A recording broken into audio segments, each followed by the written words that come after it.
Okay, the video has started. Today we're going to, the first thing that we're going to look at is how we log into the UMass Dartmouth CEMS system. The URL to do that is listed right here, cems.unh.edu/UMassD. If you plug that into your web browser or click the link, you are going to come to the site. Now, I'm getting an error message. And that error message is because I am not logged in on the UMass Dartmouth network. So I don't have access to your CEMS site. And I'm sure most of you have seen this message before. And there's ways around it. You can ask Bob to add your IP address to the allowed IPs. And you can also use the device registration form as well. And I'm going to put myself on an authorized network so I can access your site. This is a security feature. We don't allow just anyone onto your system.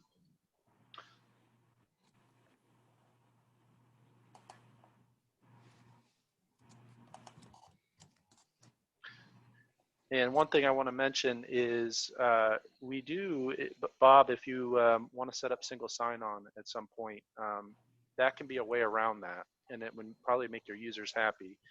If they log in with your UMass Dartmouth login account, then you can bypass that error screen. Oh, okay. That's something we can work on after the call here on how to set that up. All right, now that I'm logged in, or now that I'm at the site, users will see the dashboard, and we're currently not logged in, we're a guest. But there's a few things that your guest users can do. I'll just do a quick review. Your guests can search for safety data sheets. So that's nice. If they're, you don't need an account to do this, you just need to be logged in on the UMass Dartmouth Wi-Fi network. You'll have the ability to access CEMS and search for all your safety data sheets. And when users do that, they're going to be presented with a record set report. And on this report, I'm just going to do a quick review of the reporting tools because these reporting tools are used throughout the entire system. Up at the top of the report, we have the report name. Right now we're looking at the SDS archive. Results 1 through 25 of a total of 301 results. So if I scroll down, you'll notice that I'm only seeing 25 results here, and that's for performance reasons. We don't send all the results over, especially when there's lots and lots of results. You know, if you have 50,000 items in your inventory, that's a pretty big report to download into a web browser. So by default, we show the first 25 results. And you, of course, can scroll down to the bottom, and there is a little widget down here to navigate. So I can flip between pages by hitting the next page button or the previous page buttons. I can also choose how many results to display in the page as well. So that'll give you and your users the ability to navigate within your records. Some other neat things that we have in this record set reporting tool that again is used anytime we're displaying data in the system. We can click the field headers and we can move things around. So you can get your report to look exactly the way you want it to look like. You can also sort on any field. So currently we're sorting on chemical name, but we could add multiple sorted fields. So we're going to sort by chemical name first, and then let's say we want to sort by product number. So you'll see here that we're sorting by chemical name first and then product number. Now in a lot of systems you only can sort by one field, but in CEMS you can sort by multiple fields. Let's say you just want to sort by product number. To remove chemical name from the sort, you're going to just click the link there, and that will remove it. So now we're just sorted by product number. So that's really powerful because you'll be able to sort on multiple fields. And you may have noticed as well that you can sort reverse as well on any of these fields. Another neat thing you can do with the built-in reporting capability of record set is you can filter on any field as well. So perhaps you're looking for a specific product number. Open the filter and you can say product number contains, and I'll paste that product number there. I also want to just look at the different operators here. In addition to contains, we have equals, so that means exact match. The product number has to exactly match this value. We can also say not equal to. Exclamation point equals means, in computer speak, not equal to. And then if you we can do less than and greater than. This is more usually more important for numeric expressions. We have like, not like. Like and not like allow you to use wildcards. So like star, meaning match any character. Same with not like. And then we have contains and not contains as well. All right, so I have set up a filter to say product number equals, and then this product number, and I will click OK. And now we have kind of drilled down and found just this record. You can always modify whatever filter is displayed in the report. This is an important thing to understand and to know how to do. Some of your reports that you're running have default filters that are enabled. So for example, later on I'm going to be showing you the chemical inventory report. And in that report, by default, when you do a chemical inventory search, it only shows active chemical inventory. It doesn't show by default containers that have been marked empty. And usually that's what you want to see, right? You want to see the active inventory in your system. However, we give you and your users the ability to go back and see their historical inventory. And to do that, you need to modify the filter. To modify the filter, you just need to click the filter area up here, and this will bring the filter dialog back up on the screen. And you can then remove parts of the filter. So, you know, we made this filter for product number equals and this product number. To get rid of that, we just click the X button here. That removes it from the filter, and we can click OK. The filtering capability is pretty advanced. We can add other fields on here as well. So perhaps we want to look for where the chemical name contains acetone, or the chemical name contains, I don't know, acid. I'll just do something silly here. Now, if I do that, we're not going to get any results because there's no, in your system, there is no chemical that contains acid and acetone in the same chemical name. But you can also do these, you could say or. So acetone, chemical name contains acetone, or chemical name contains acid. And we should see many more records here. So here's one with acetone, and here's one with acid. So the important thing I'm showing you here is the and the or. You can configure how that works. And it's also important to understand how, if you are building reports and you're using a lot of ands and ors, keep in mind order of operations. And to help you with order of operations, you can use parentheses. So, for example, if I add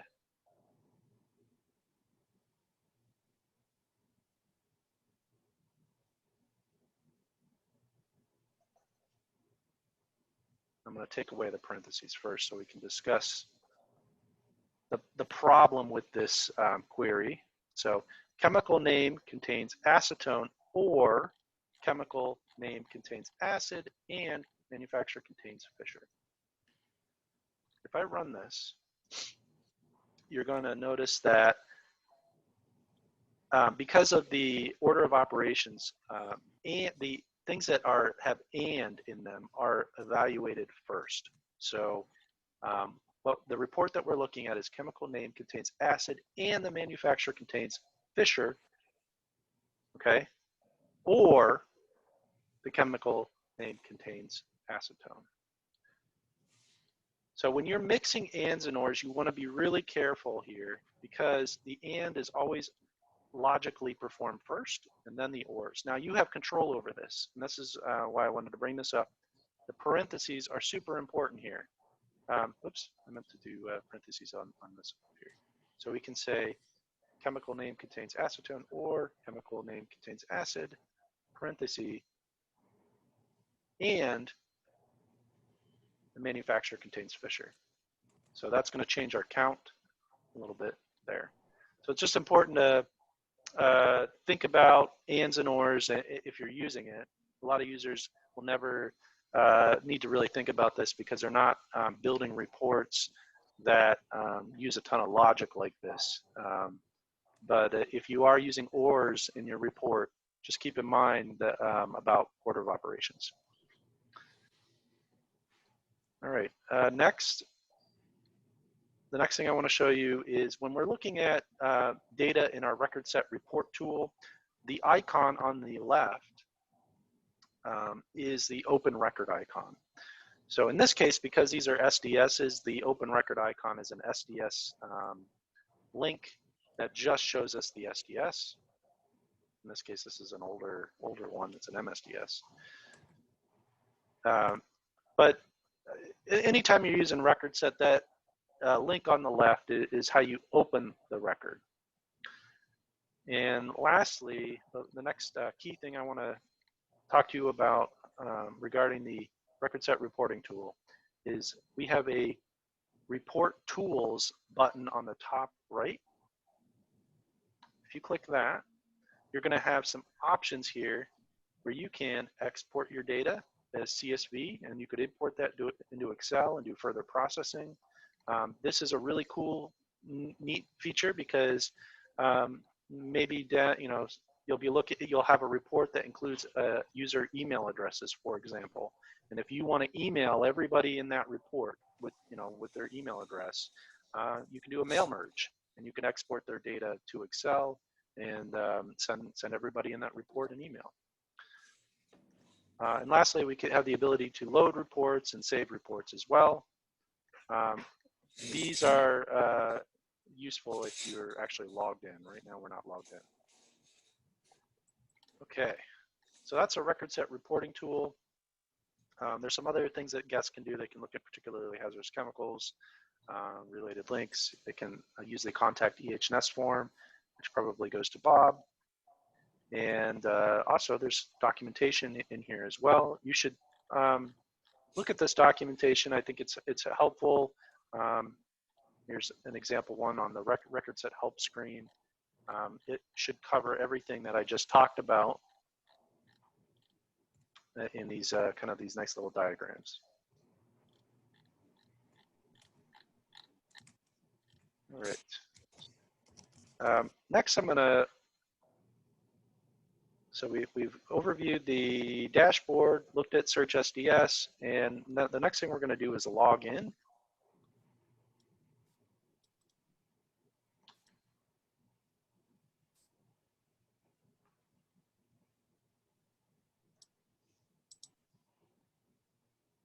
After you log in, it's going to the system will show you your dashboard, your personalized dashboard.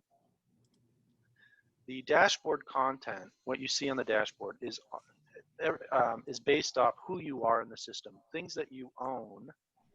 For example, if you own chemical inventory, then you're going to see a chemical inventory section showing you where your inventory is. I don't actually own any inventory in your system, so I don't see that.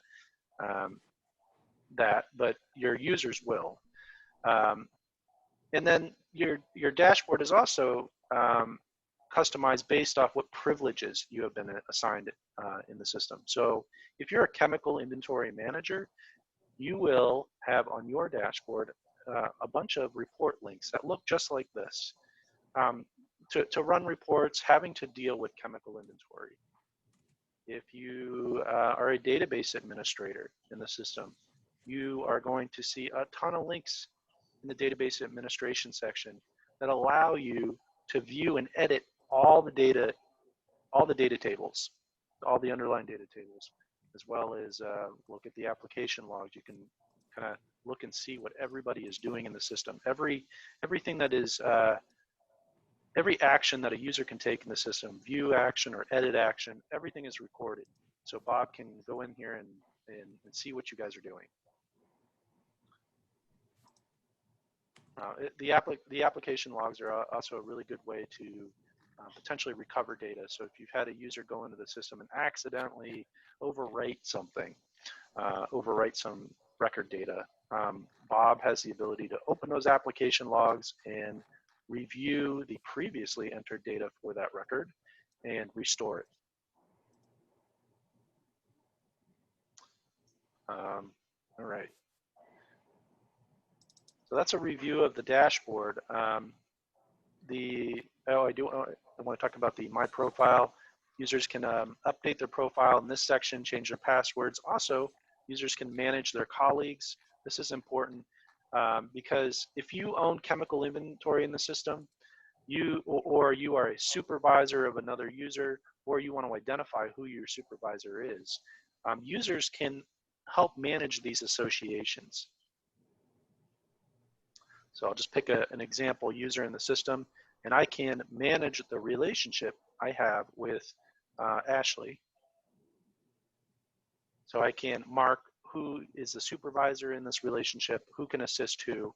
Now, students that log into the system won't be able to freely check off these things. However, they can identify their supervisor. They won't be able to say, let me view Ashley's chemical inventory, for example. That's not allowed. But if you are a chemical owner, you can grant, view, or even edit access to your chemical inventory or other types of inventories in the system to other users. So in many cases, it's one way. If you're a user administrator, you can actually manage both sides of the relationship. And then we have the alerts section here. The alerts are also shown in the section that they pertain to. So here we have missing SDSs for inventory added in the last 90 days. That's also listed down here. Anything that's an alert is bolded, and it's put in its separate section up here, and that's just to highlight it. So when you log into CEMS and if you see alerts on your dashboard, that means you should be doing something about it. You should click those links and review whatever, the reason why that's an alert. And in this case, we want to fix this problem by using the SDS downloader tool or manually uploading SDS to ensure that your chemical inventory has product exact SDS for all your chemical inventory items. We have the quick link section right here. These are just links that are frequently used in the system, and database administrators such as Bob have the ability to modify what links appear on this list. So if there's something that you guys frequently use, Bob, and I can help Bob do this, add a link to the quick link section. And that could even be a link that's outside of CEMS. So perhaps you just want to advertise, hey, everybody, we need you to fill out this other form that exists on a different UMass Dartmouth server. We just want that link here in CEMS. You can do that. You can add that link here. And we're also seeing a notices panel here. It's empty, and only is empty. It usually doesn't show up for most users when there are no notices, but because I'm an administrator in the system, it's still showing up. And that just allows administrators like Bob to add new notices that basically get put on the dashboard for all users in the system.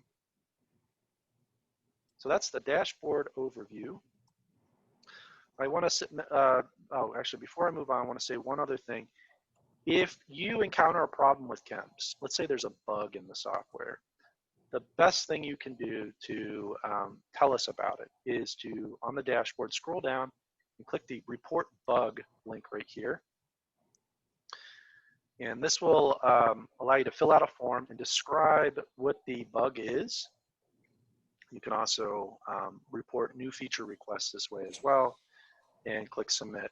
Now, you should work with Bob on determining if it's a bug or not. Sometimes what you think might be a bug, there might be a reason why it works the way it does. So make sure maybe before you fill out this form, you discuss it with Bob to make sure that he wants you to submit a request.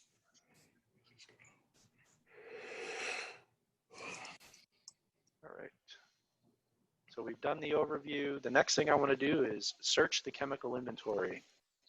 To search chemical inventory, you're going to click the Search Chemical Inventory link, and you'll be presented with a form where you can search on any one of these fields. Let's search for acetone and click Search. So in your system, you have 166 records where acetone is part of the chemical name. And from here, you can drill down and do additional searching. So for example, perhaps I want to, I'm working in the lab and I need, I run out of some, maybe I run out of acetone, and I want to see who else around me has acetone that I could potentially go and ask and borrow some. And I don't want to walk across campus. Maybe I want to find acetone in Violette. So you can see that there's 43 records here, and I could kind of look through these and say, hey, Jay Turner, he'll let me borrow some acetone. I'll send an email to Jay, and I can get his email address like that.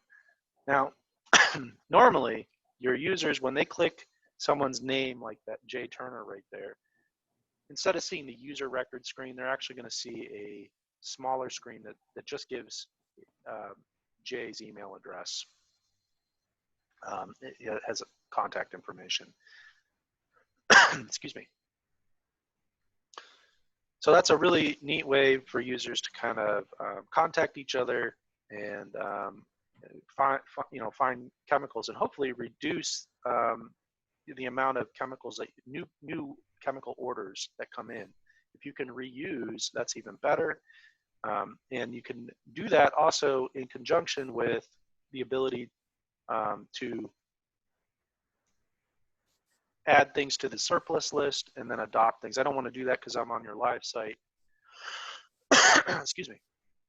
But your users have the ability, if I'm the chemical owner, I can go in and on my things that I own, I can choose to surplus any of this inventory, which puts it on the surplus list.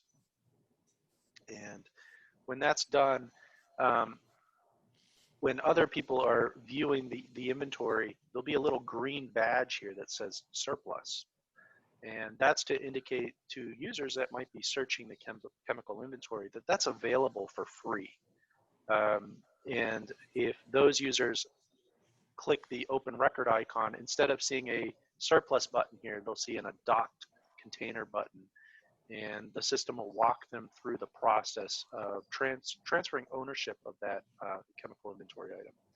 Now, only people that already own chemical inventory, active chemical inventory in the system, have the ability to do this whole adoption and surplus workflow.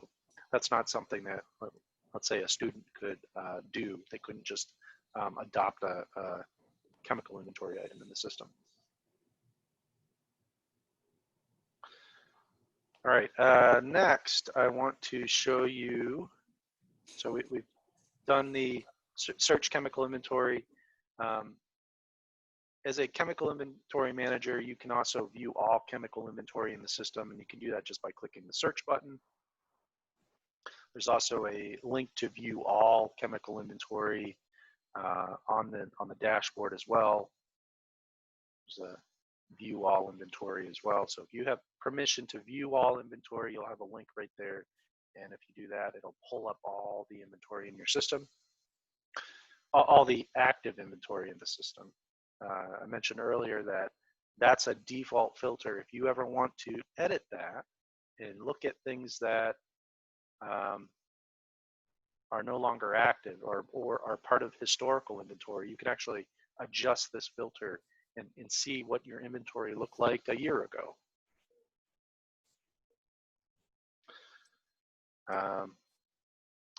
What I want to show you is the Save Search feature. I think this is a really cool feature. So perhaps you care about things that are peroxidizable. I can filter on the cast hazards field, and let's say I care about things that explode, including peroxides. So let's add a bunch of all the peroxidizable hazard classifications to this report.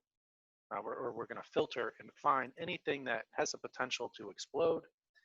And you can see that there's 349 records that have that potential. And let's say now I want to look at things that are older than, let's say a couple years old. So let's look at the data acquired.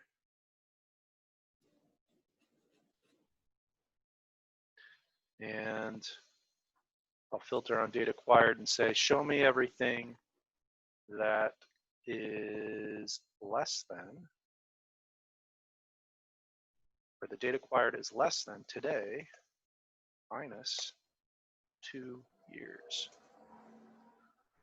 So anything that was acquired more than 2 years ago that's still in our active inventory, let's take a look at that report. And there's 312 of those things. And maybe I just want to keep close tabs on this. I can save that as a save search. So I'll open the report options up here, click Save Report, and I can call this something like explosive inventory.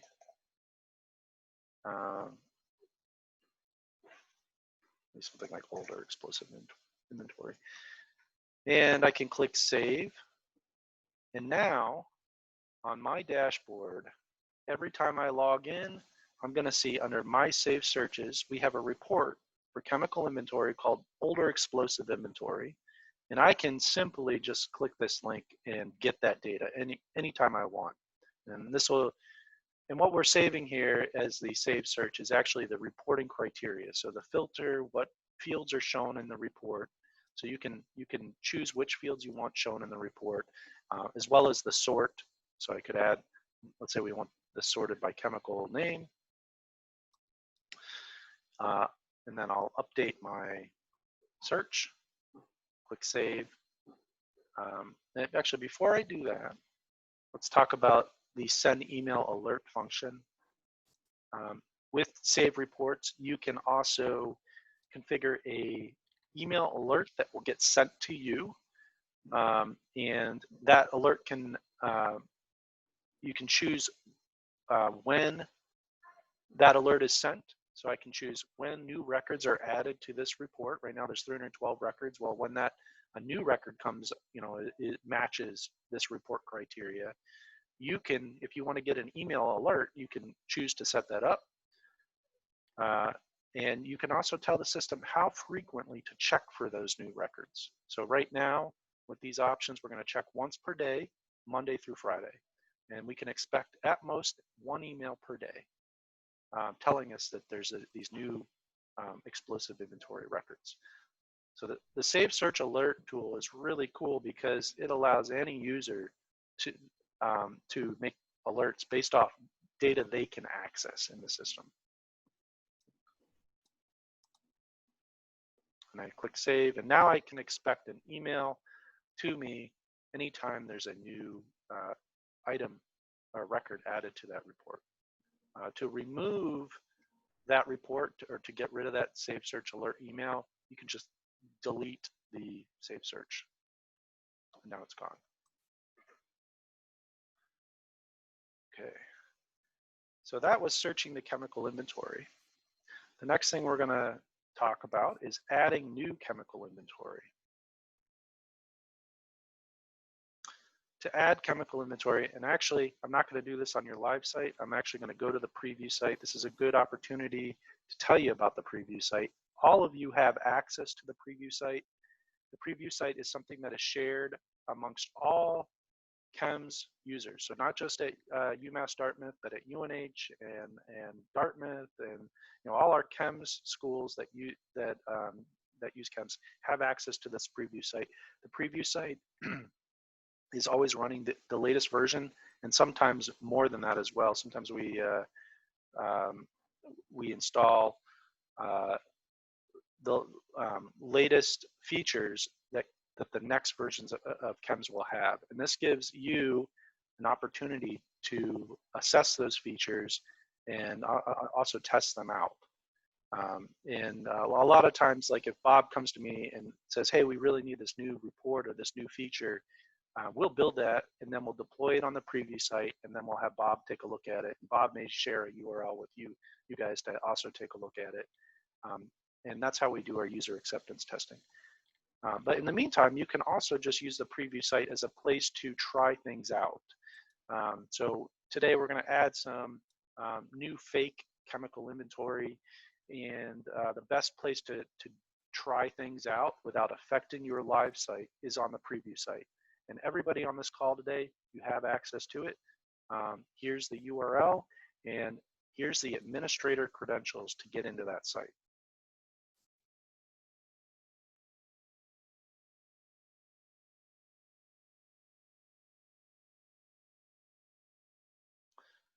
So I'm already logged in on the preview site. Normally it would ask you for the username and password. And you can see that everything that you're looking at on the preview site is fake data. All these alerts are based off fake data. But you can see, from my preview site here, you can have a lot of alerts and a lot of saved searches depending on those privileges that you've been assigned and your data ownership. Now let's add a new chemical inventory item. The Add Chemical Inventory link is up here on the quick links. There's also the same link down inside the chemical inventory section down here as well. I'll click Add Chemical Inventory, and that's going to bring us to the Add Chemical Inventory screen. This initial screen is all about identifying the product. The first thing the system is going to ask us for is the unique barcode that we're going to fix on the container. So imagine you have a box that maybe it came from Fisher Scientific, and it's full of new containers for your campus, and you are the chemical inventory person that is receiving that box, and you're going to barcode all the chemical products that are in that box, and you're going to put them into the system. So I'm going to open that box, and I'm going to take my roll of pre-printed barcodes, and I'm going to take one of those barcodes off the roll and affix it onto one of the containers in that box. And then I'm going to pick up my barcode scanner, my Bluetooth wireless barcode scanner that's paired up with my computer or my phone, however you're accessing CEMS. And I'm going to scan that unique barcode that I affixed onto that container. You can also type it in, but if you can, you want to scan it in, less error prone. And as soon as you scan it in, the system behind the scenes is going to check to ensure that that barcode is not already being used in the system, because we don't allow duplicate barcodes. Now, if the barcode you scan is already has been used in the system by another chemical inventory item, that chemical inventory item will just load. It'll show you that chemical inventory item. But if it's not, it's going to ask us, it's going to prompt us to scan the manufacturer barcode or the UPC code that appears on the container. Now, not every manufacturer has a UPC code or a product barcode on their label, but many of them do, and it's worth scanning. Some people skip this step. It's important to scan the UPC code. And when I do that, the system will check to see if that UPC code already exists in our product database. And in this case, it didn't. I just typed in some random characters. So the next thing it's going to ask us for is a product number. So again, we're trying to identify what the substance is, what the product is. And we tried to figure out what the product was by the product barcode, and that wasn't successful. So now we're going to type in the product number. And as we start typing in the product number, we're going to get an autocomplete list of matching products that our CEMS site knows about. And I can continue to type the product number, and that list changes. And perhaps when I find it, I can just use the up and down arrows and hit enter to select it, or I can use my mouse to select an item on the list. If you do a lot of data entry, you don't really like the mouse because it's much faster to just use the keyboard. So I'll select one of these, and as soon as I make that selection, the screen is going to reload, and it's going to show me the chemical information about that product that we selected, and all that is in green on the left side. And then we also have in blue on the right side the container information. The green, the chemical information that's in green is already filled out. That's all based on the product catalog. So that's great. We don't have to fill in all that information. But on the right side, the thing that the system has focused us to fill out now is the owner. And we need to identify the owner. And you can just start typing in first name, last name of the owner. Maybe, hopefully you have a Fred in your system. No, not a Fred, but a Frida. And as soon as I select Frida, it's going to automatically select the location where Frida has the most active chemical inventory, and that is in Lewis 921.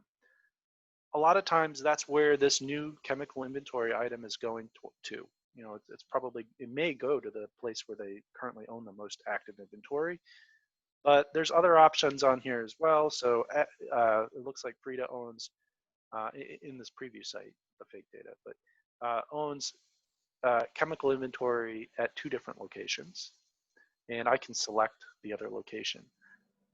Now, it's common where we have these select lists in CEMS, and sometimes the option that you want to select isn't on the list, and that's okay. Most of these lists will have ... buttons next to them, and you can see them kind of throughout this form and in many other forms in CEMS. And what that ... button means, it means select a different one, or select another record that's not shown in the select list. By default, we don't want to display every location in your system. You have hundreds of buildings and rooms in your system. That would be slow to load. We only we optimize that list and give you the ability to select a different one by clicking that ... button. What's nice about this is it brings up a full record set where you can find the record that you want and then select it. So if it's Anderson 115, I can select that. Another really cool thing about the ... buttons are sometimes you don't know, you know that the record exists in your system, but you need to find it. And maybe you need to find it by other fields that exist in the system. Maybe I need to find it by room number. Well, I can filter for it. I can, I know that the room was 147. I just don't remember what the building name was.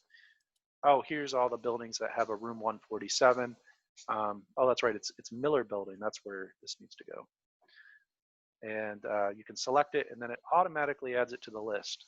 Now, when we save this, Miller will then be on the select list, the quick select list, anytime we try to enter new chemical inventory for Frida. Next, we want to assign a sublocation, and this is optional. A lot of times, if you are in charge of entering chemical inventory, you may not know where the sublocation is, and that's fine. Many labs manage the sublocation for themselves, and it's not the responsibility of the person that's entering the chemical inventory to know exactly where in the room the inventory is going. Lastly, we want to verify the container quantity. You'll notice that this was filled in automatically for us. and that's based off the chemical catalog.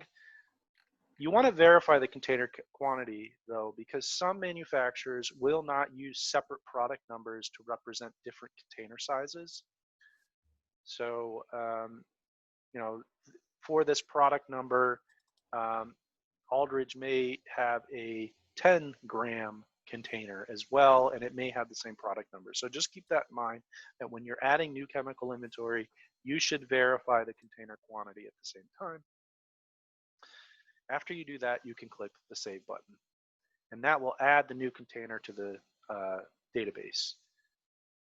So that seemed like a lot, but it's actually pretty simple. So let's just do a couple simple ones so you can see how that works.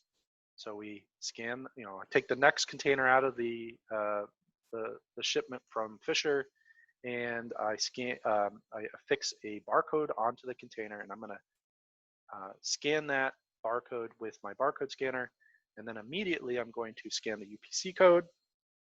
And then this time around, the system knows about that UPC code. And I didn't have to type the product number in. That's great. That saves time doing data entry. And really now,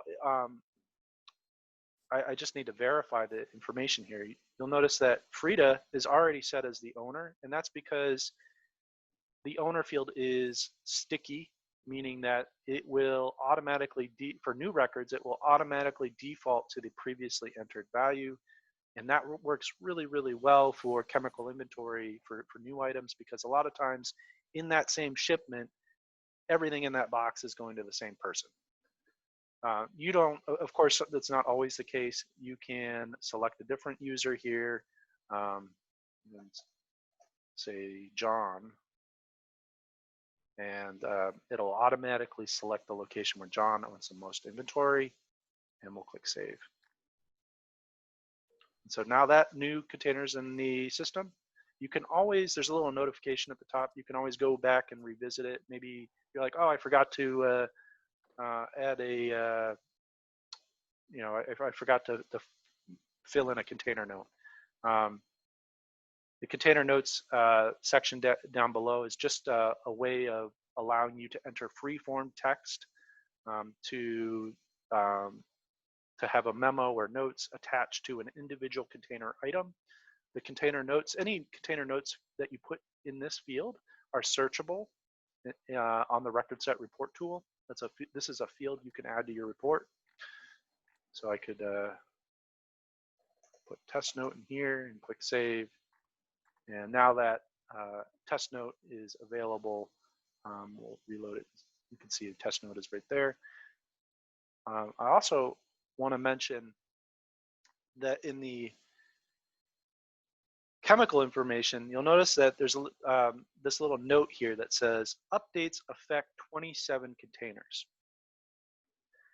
What that means is we have 27 containers in our system that all use the same chemical information. And that's really cool, because that means it shares that same chemical information. And if we make corrections to any of the chemical information, perhaps the SDS says the NFPA flammable rating is a 2. Okay, we make that correction. When we save this record, it not only saves that NFPA flammability rating for that 2 rating for this container, it is in effect saving it for all 27 containers, because all 20, those other containers all share the same product information, the stuff on the green side here.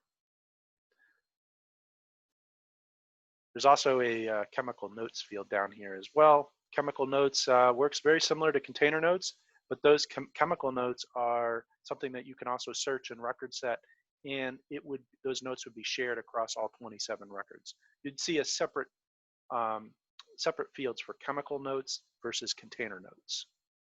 Container notes are specific to an individual container. Chemical notes are specific to all containers. We'll see that chemical note that share the same product. Lastly, I want to bring this up as well. You may want to allow people to specify that they verified that the chemical information, the stuff in green on the green side here, is correct. So Bob may say, hey, to one of your staff, I want you to be in charge of validating and verifying that all the chemical information is correct for newly added chemical inventory. And when that person adds new chemical inventory, they can ensure that these fields are correct. And when they do that, they can check off, sign off that the data was verified and click submit. And we track that. So that's information, if we reload this form, we'll see down here at the bottom who it was last verified by and the date it was the information was verified. And this is something that you can also show in reports as well in record set. Who is the last person that verified this chemical. Again, to do that, you just click the update date verified, and it will automatically set whoever's logged in as the last verified person, and it will capture the date.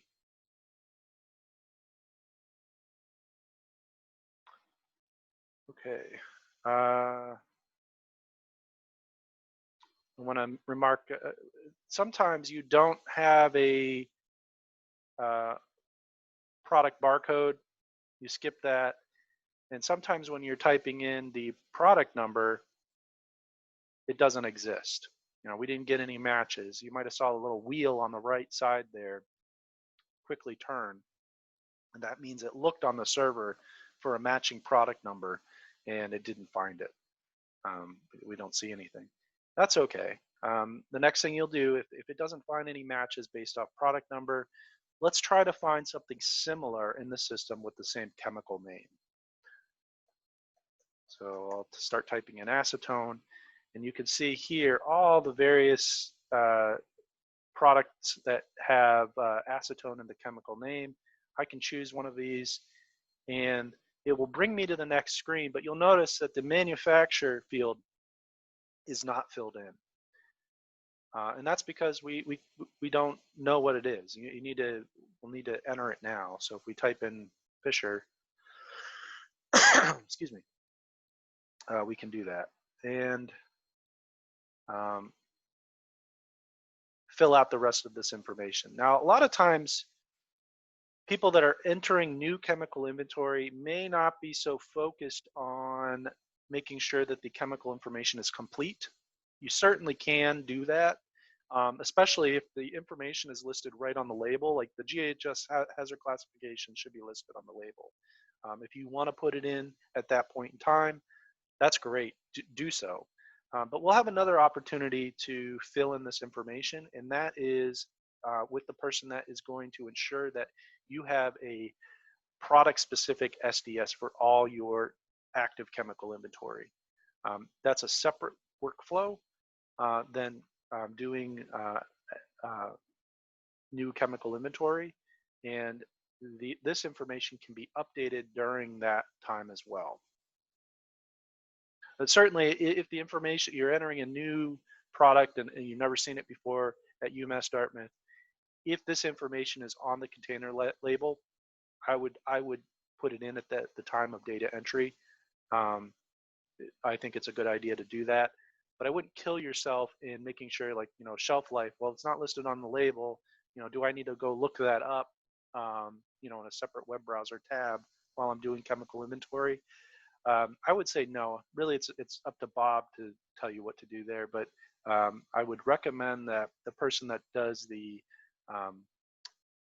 SDS management fills in that information. Okay, so this one is actually going to create a new product record for us because we've never seen this product number from Fisher before. And I'm going to click Save. Oh, I need a container quantity. There we go. All right, now that container's been added. And you'll notice that the next time we enter a product number like that, it exists. in the product catalog. And if we had scanned a UPC code that wasn't found, but then when we save the record, the next time we scan that UPC code, it will be found. So that's why it's really important to not skip the product barcode UPC code field, because what you're in effect doing is building your product catalog over time as you see new products. And if the UPC code doesn't exist today, as soon as you save it, it will exist, for every, tomorrow, for every next time that you scan that same UPC code, it will be in your product database. And it'll make data entry that much faster. So that is adding chemical inventory. The next thing we're going to look at is updating chemical inventory.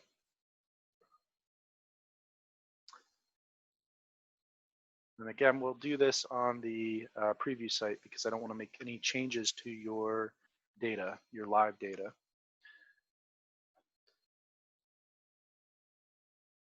So you can, of course, if you have the rights to do so, you're the owner or you're a chemical inventory manager or a database administrator, you will have the ability to edit your records.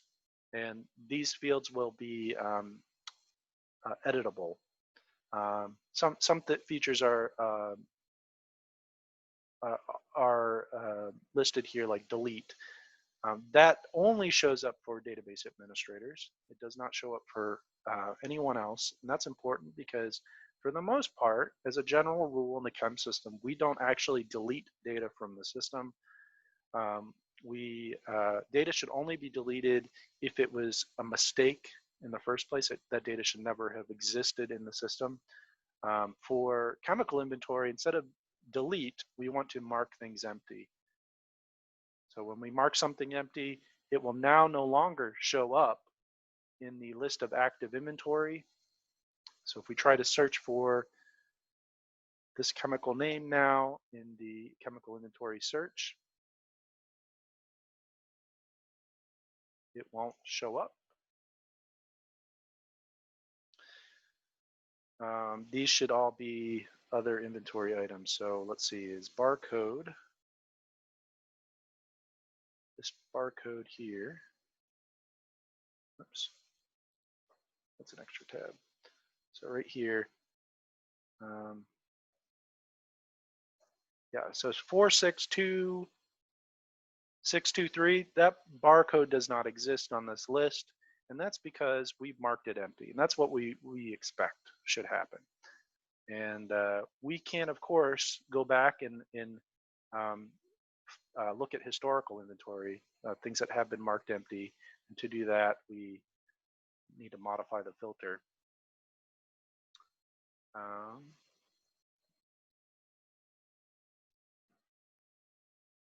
Oh, but my filter dialog isn't popping up for some reason.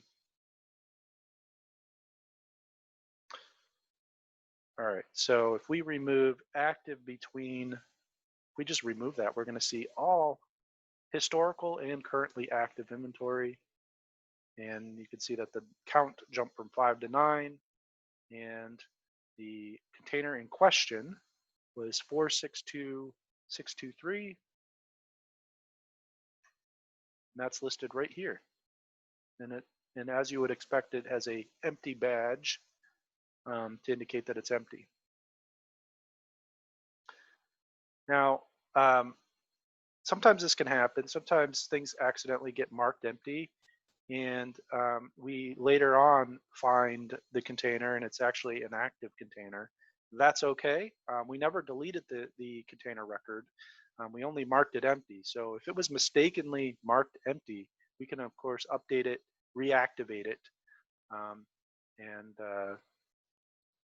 that's how you do it. You click the activate button, and we'll get this little message here that says it's been activated and the evaluation date has been updated.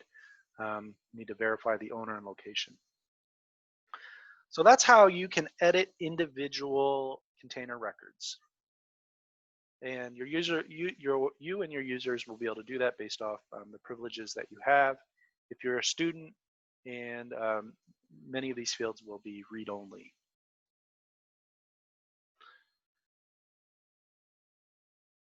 Now you may want to have the ability to update multiple records at the same time. And to do that, there's a few ways you can do that. Let's talk. The first way I want to talk about is by using the report tool. You'll see this little update records button down at the bottom. Any chemical inventory report that you are running, if you scroll all the way down to the bottom, if you have the privilege to do batch updates, you'll have a update records button right here.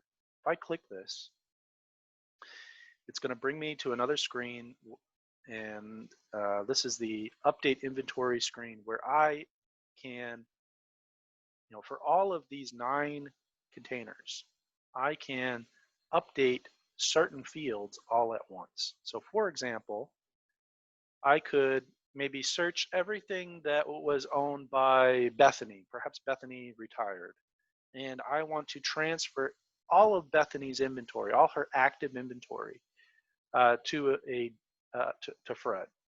I can do that. I can set, search for Bethany's inventory, set where the owner equals Bethany, and scroll down to the bottom and click the Update Inventory button. And now I want to set the new owner to Fred or Frida. And at the same time, I can set the location as well.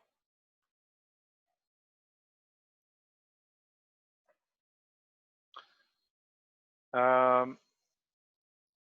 wouldn't touch the update evaluation date because we didn't actually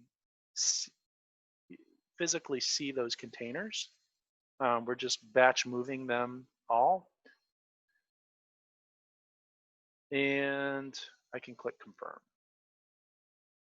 They'll say, are you sure you want to update all the chemical inventory listed above? So all these inventory items, they're all going to be updated. I'll click OK. And now you'll notice that the owner has been changed to Frida, and the location is now Morse 220 for all of those inventory items. So the Update Records button is really powerful. It allows you to make batch updates for your chemical inventory items just off a record set report. The other way that you might want to do updates is by scanning the barcodes. And that actually is probably a better way of doing it, because you're actually physically touching those containers and knowing that they exist.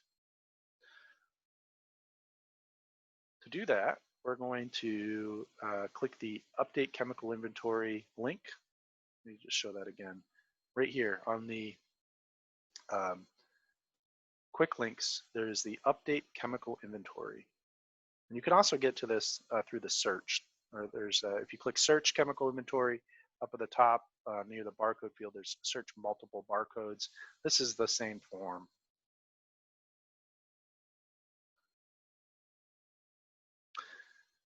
So what we're going to do here now is scan some barcodes, and I need some example barcodes. So I'm going to search for some active inventory items. I'm just going to grab just a couple of these, and I'm going to plug them into this form. Oops. Now, instead of copy and pasting the barcodes like this, what I would be doing is scanning them with my hand scanner. I'd go and actually scan all the barcodes.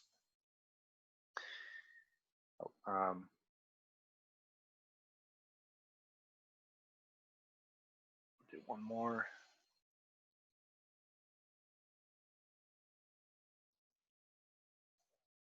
Okay.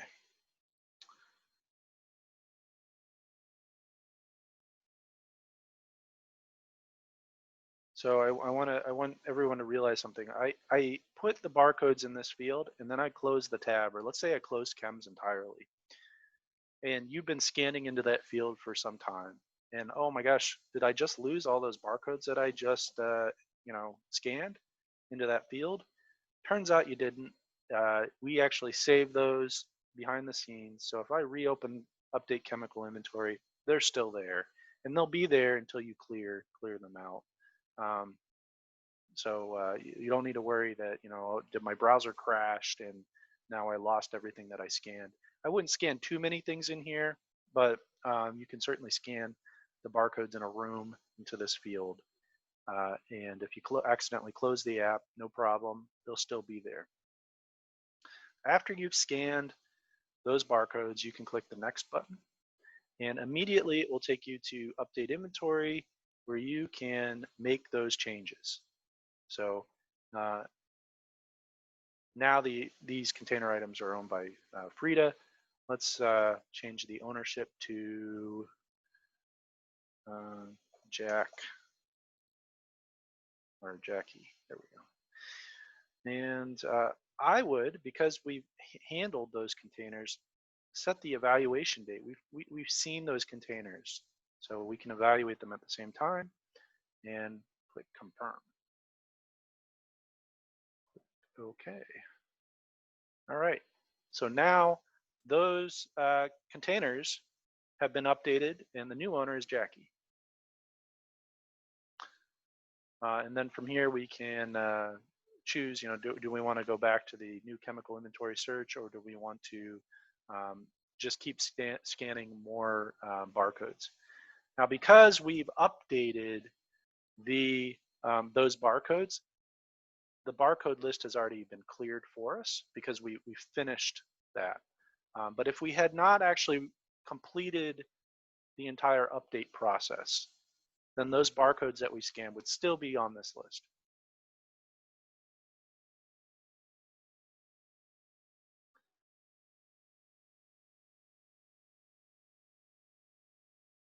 So we've discussed update chemical inventory. I think I'm going to skip down and you guys interrupt me if this isn't the case, but I think managing SDS is probably the next most important thing to discuss.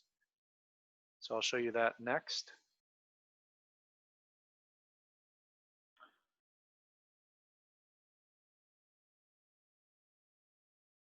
I think we can do this on your site. Let's open the SDS section, and you'll notice that there are 6 missing SDS for inventory that has been added in the last 90 days. I like this report because it's important that you have a product exact SDS for especially new incoming inventory that you haven't seen before on your campus. And this report will help you understand what new products are coming onto your campus that you haven't seen before.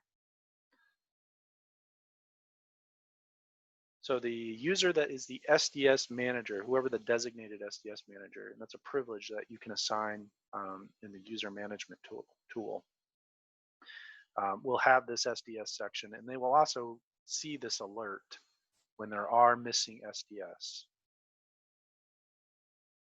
So that user, whoever that designated SDS manager user, can look at that report and open these records.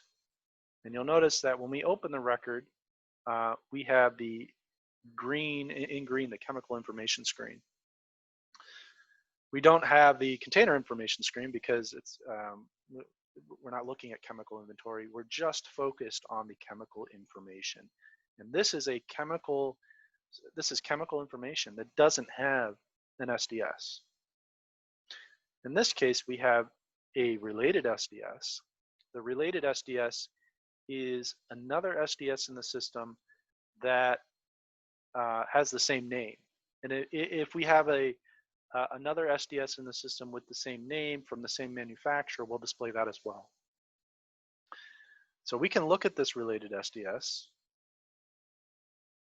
And this one's from Sigma. So this is not, this isn't one that we'd want to actually associate as a primary SDS. But sometimes that is the case. Sometimes you have, you may have seen this, if you read an SDS, sometimes the SDS will cover multiple product numbers. This one doesn't, but sometimes if you look at the SDS for some products, it'll have like a big list of product numbers that it covers. And if you notice that it is, that this this related SDS covers this exact product SDS, you can click the Associate Related SDS button, and that will make this SDS the primary SDS. We can also upload an SDS. So you could download an SDS from maybe the manufacturer's website to your computer, and then you could upload it to CEMS. It's possible that an SDS just is never going to exist for this product, and you're okay with the related SDS as being the SDS that people see, and you want the alert to go away. So you can check that off. I might only do that if just really you cannot get an SDS from that manufacturer. Maybe it's something that Kodak produced, years and years and years ago. It's never going to have an SDS. So you just want the system to always just present the related SDS. That is an option. You can click that and ignore the alert. What I would do here, I'm not going to do this now, but I would, if I were doing this manually, I would go and find this SDS, upload it, and that would then display it in this section here. And the really nice thing about having this side by side is you can kind of copy and paste and inspect the data between the two and make sure that the hazard classifications are properly defined for your new product. And also the chemical data down below, like the CAS number, molecular formula. If these aren't defined, you might want to copy and paste those from the SDS into the chemical information section. And then after you've done that, after you've completely filled out the form, if it's in a state where it should be verified, considered verified, check off the update date verified and click save. And that tells you that this new product record that's in the system has been verified by somebody at UMassD. Now there's another tool that makes this easier, and it looks like you guys have actually used it before, and that's the SDS downloader tool. The SDS downloader tool is something you can open by clicking this link here, and that will bring up the SDS downloader screen. The way this works is it's a Google Chrome extension, and if you don't have the extension already installed in your web browser, I already do. It puts a little icon up on the top right of your browser that has a little CEMS symbol. If you don't already have the extension installed, it will prompt you to install it. The extension only works in Google Chrome. It won't work in Firefox, so you have to use Google Chrome to use the extension. And you have two options here. Once the extension is installed, you can start the SDS downloader and have it find missing SDS in your system, or you can have it refresh old. And the refresh old looks at SDSs that are older, that haven't been updated in the past year. And it will look to see if a newer version is available from the manufacturer's website, and it will make it available. And it looks like, this is good, it looks like you guys have already run this tool before, and the SDS manager has a report on their dashboard that says there are 36 automatically downloaded SDS that need review. And when the SDS manager can click that link and see here all those SDS. And let's just pick one. This one from Aldrich. Let's say review SDS. And it's saying here, an updated SDS has been found. Please review the SDS. Let's click that. And when we click that, we have a button here that says the new SDS is correct or wrong. And this does not look like the correct SDS. The chemical name is not matching the product number or product name at all. And the product number here is, well, that's the same. So I'm not sure what happened here. It could be that the product was entered wrong. Maybe it was a typo. Um, and this is not a correct SDS. I would mark this as wrong and move on.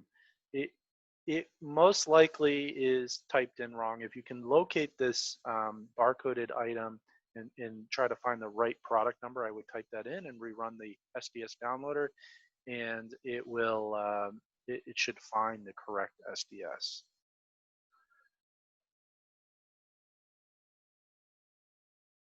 I just want to take one look here. Got a chat. Yep. Okay. So Bob says that they're working on it. I'm not going to click the wrong or correct. I'm just going to close it and let you guys deal with it. But that's the workflow that you'll want to use. Is when you review these, you're going to want to go in and look at the SDS. Here's another one. Oh, okay. So this one's another wrong one. In this case, the SDS downloader sometimes it isn't perfect. It's trying to automate the process of you having to go in and search on the manufacturer's website, and it does that by taking whatever was listed as the product number and pasting it into the search screen. And sometimes we get back an error message like this. Most of the time, though, we're going to get the correct SDS back, and you'll be able to import it. It could be that you guys have already done the review of all the ones that were correct, and we're looking at just some bad SDS. Try one more. Yeah. So all of these should be marked wrong, and I'm not sure exactly why that happened, but if it's consistently happening, there might be an issue with the SDS downloader and that manufacturer, and we should take a look at that. If that's the case, please let us know.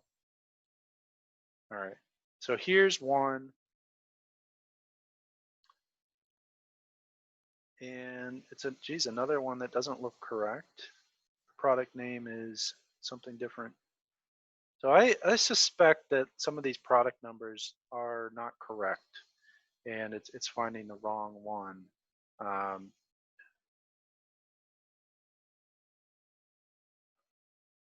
like to find one that's correct.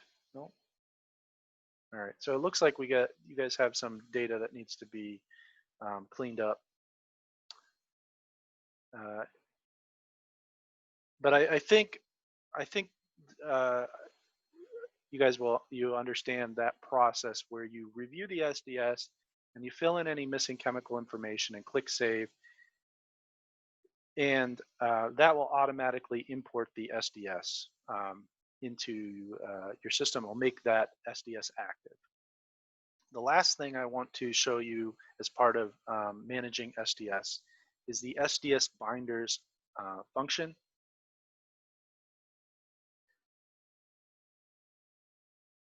The SDS binder function allows you to create a single PDF full of SDSs for a location. So perhaps you have an art studio or a cleaning closet or something where the users aren't going to regularly visit CEMS to see the SDS. And you want to promote safety, so you want to make those SDSs more available for that audience, or the students working in that art studio, for example. You could find that location. So let's say it's in, I'll just pick a room. We can pick multiple rooms. So let's do 104, 103, some of the adjacent rooms.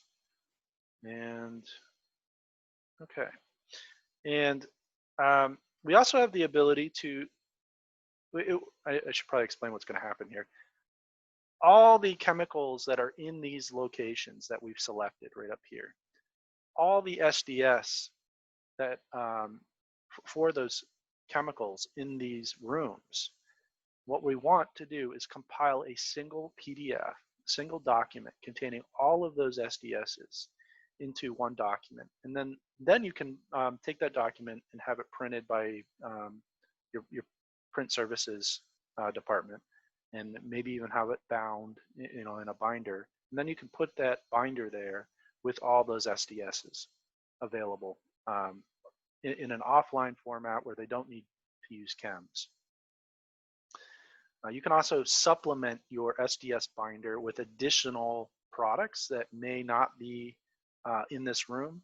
So, for example, if you know that they don't have it now, but in the future they need to have the SDS for some sort of acid or something, you can add that individual SDS to the binder. You can customize the binder title and click Save. Now, behind the scenes, CEMS will create the binder. It can take up to 24 hours to create that binder. There's actually quite a bit of work involved in making that PDF. But when I want to show you I can show you what it looks like on the preview site. I think we have one over there. Oh, here it is. Okay. When the SDS binder is ready for printing, it'll say, it'll give you an alert, SDS binder ready for printing. I can open that record set, and there'll be a new section called Download Binder. I can download that PDF, and this is what it looks like. It has a cover sheet that's yellow and red, so it stands out in the room. And CEMS will automatically generate a table of contents and list alphabetically all the product names with their product number and manufacturer, and the page number, the internal page number in the binder of where to find that SDS. So these red page numbers are important because sometimes SDSs have their own page numbering, and these red page numbers always appear on the top right. So if I want to find Woods Metal, okay, that must be a product, but it's on page 168. That should be at the end of the document. I should be able to just scroll down here and to 168, and we should see Woods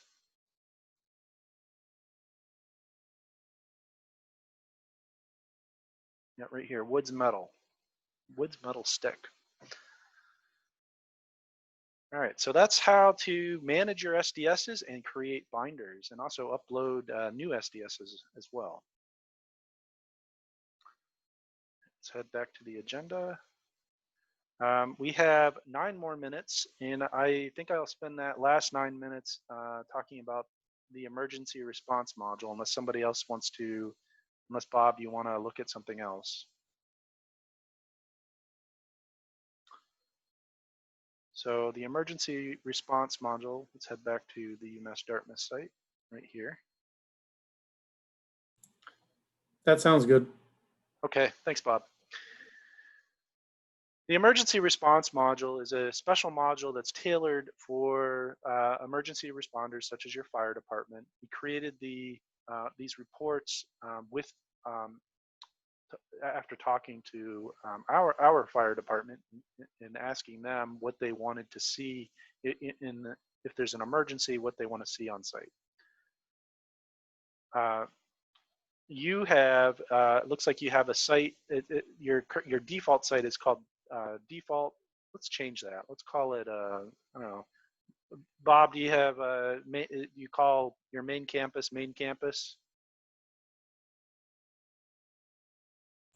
Yes. Okay, so let's change that because default sounds kind of silly. To do that, we'll, under common data, we have a sites area, and we can edit the default site record and call this main campus. And Bob, you can certainly go in here and change it to whatever you want later, as well as create multiple sites here. I mean, you might have some off-site labs or locations that you want to manage separately. And what's neat about the emergency response module is it will show separate emergency response reports for each site. So here at UNH, for example, we have in another town, we have UNH Manchester, and that is a separate site. And the Manchester Fire Department can have access just to the Manchester campus report. We can open that report by clicking the name of the campus, main campus, and that report is going to show us all the buildings on that site. So under name, we have, this is building name. You have the total chemical inventory in those buildings, total pounds of oxidizers. This is something that the fire department cares about. They also care about highly flammable liquids and water reactants and corrosives, and also the NFPA. They're big into the NFPA. And same with the GHS pictograms, maybe less so with the it seems like they like the NFPA most.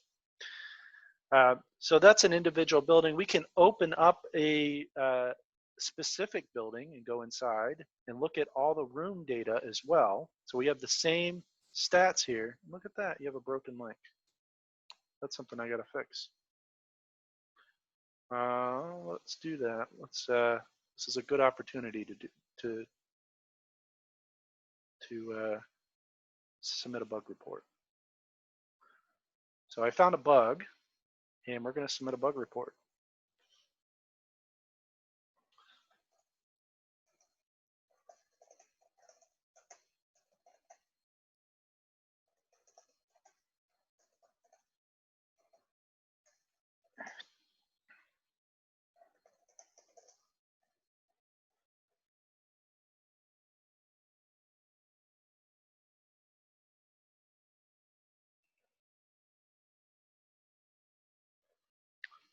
These fields are required, so you want to make sure you fill them out. And click submit. Okay, so that task has been added to our system. This is the most efficient way to contact us when there's a bug, because it's not just going to my personal email account, it's going, or work email account, it's going to our whole team. It goes automatically into our task system. It saves us time and gets a quicker response to you as well. Head back to your CEMS site and reopen that report. So just ignore that broken link right now. It should just show a empty NFPA triangle with all dashes. That's what it's supposed to be. But this is a really neat report because it uses your chemical inventory to generate these real-time stats. And another thing that it's doing behind the scenes is it's automatically calculating gallons or pounds. It automatically handles all the unit conversions when it makes sense. So for liquid, we're only looking at liquids here. So things that are solid, have a solid storage state aren't counted here. But for pounds, for oxidizers, they are. So if you have, if you happen to have, an oxidizer that's a liquid and measured in, let's say, milliliters, CEMS will automatically handle all the unit conversions from milliliters. They'll use the product density and convert it to pounds and provide you a sum of the total. We can also go inside the room. And when we do that, we're going to see the door sign if one is available, and a summary of all the chemicals that are in that room, as well as SDSs. So your fire department should have a complete picture of everything in your rooms with these reports. And they're all generated dynamically. So they're going to, if you give them CEMS accounts, they'll be able to access these reports directly in CEMS. They won't see all these other sections on the dashboard. They'll just see the emergency response section. And lastly, you can also send your fire department, or they can do this as well if you give them access to CEMS, a downloadable version of that report, an offline version of that report that they can just open up on any computer without having internet access. And to do that, you click the download report link, and there's some additional instructions right here on how to open that file. It's a zip file, and if you've never opened a zip file before, you might need some additional help on how to extract it. You don't need any additional software. You can download it in Windows and extract the zip file without having to download any additional software. So we're right about at our time. I'm going to turn off the screen share and turn off the video as well. Thank you guys.